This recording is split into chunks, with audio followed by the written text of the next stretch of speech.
For 6 weeks, I slept beside a stranger, a ring on her hand, a name on her papars, but no warmth, no closeness, no intimacy. At first, I made excuses. She was tired, adjusting, nervous. But nights bled into weeks, and the silence between us became a wall. When I finally cut her why, she looked me dead in Thea and said, "My body is my choice." You couldn't demand anything. She was calm, cold, almost rehearsed. I was Theament, I understood. This wasn't theatation. I met Hirschwell years ago. She was charming in public, delicate in private, knew how to play vulnerable. Just enough to make me feel protective. It worked. It fell fast, blind to the way she calculated every gesture. My friends warned me. They said she was after stability, not love. I laughed them off. I wanted to believe in her, in us. Thuding was perfect, at least for her. Her smile for the photographs, her family basking in the spectacle. Behind closed doors, though, the smiles faded, the warmth vanished. Still, I told myself it was temporary. That's what love does. It clings. To hope even when up is already ashes. But then I found it. The late-night calls she took in the bathroom. The second phone she thought I wouldn't notice slipped inside her purse. The money transfers from my account to hers. Small at first, then larger, hidden under household expenses. And the message, the one that broke the illusion, 6 weeks.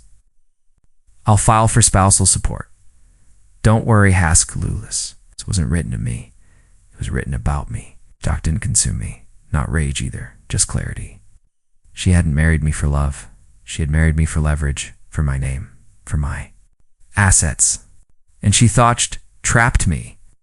But parasites forget hosts can cut them off. I didn't confront her again. I didn't scream. I didn't beg. I played the role she expected, the quiet, patient husband, and in silence, I planned. My first move was subtle. I met with a lawyer quietly, discreetly. I laid out the evidence, the massage, the financial records, that line of 6 weeks without marital intimacy. Oh. The lawyer leaned back, eyebrows raised. Annulment, not divorce. You can prove fraud. Fraud. That word was a blade. I gathered more screenshots. Bank statements, witness Eshwad seen her with someone else, Winch claimed to be with me. Every document, every detail, stacked like a munition, and then I waited. Like for the 7th week. I cooked a dinner, lit candles, played her favorite music. She laughed, relaxed, convinced had me wrapped. She even poured wine, her first gesture of closeness since the wedding. Halfway through the meal, I slid an envelope across the table. She opened it. Legal papers, annulment proceedings, grounds fraud. Her feet drained of color. She stammered, reaching for excuses, spinning words like threads from a spider, desperate to hold its web together. I stayed silent, just watching. Finally, she whispered, "You can't do this. If you leave me, I'll take half."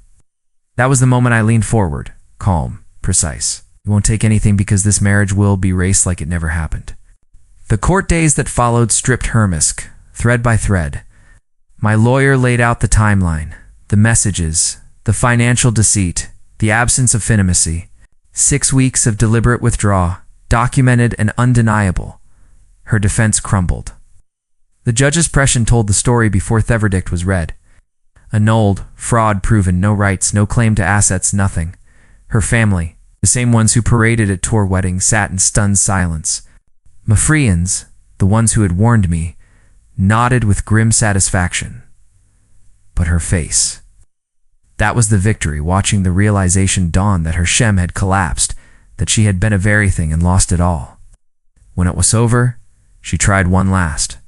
Tactic cornered me in the hallway, eyes wide, voice trembling. "We can fix this, please. I wasn't ready." Now, looked at her, really looked, and for the first time I saw her not as my wife. It's not a woman I once loved, but as the conch truly. Was it, "You had 6 weeks?" I said, "and you wasted every one of them." Then I walked away. Now the house is quit. The bed is mine alone. Some would call it loneliness. I call it peace. I didn't lose her. She lost me, and she'll less the game she thought she'd already won. People still ask me what happened. They whisper about how fast it ended, how sudden the annulment was. I just smile and say, some marriages are built in love, others on lies, only one serves. And I sleep soundly, knowing that when she tried to trap me, I cuffed wires clean. Because revenge goes into ways roar. Sometimes it signs its name to the bottom of a court order.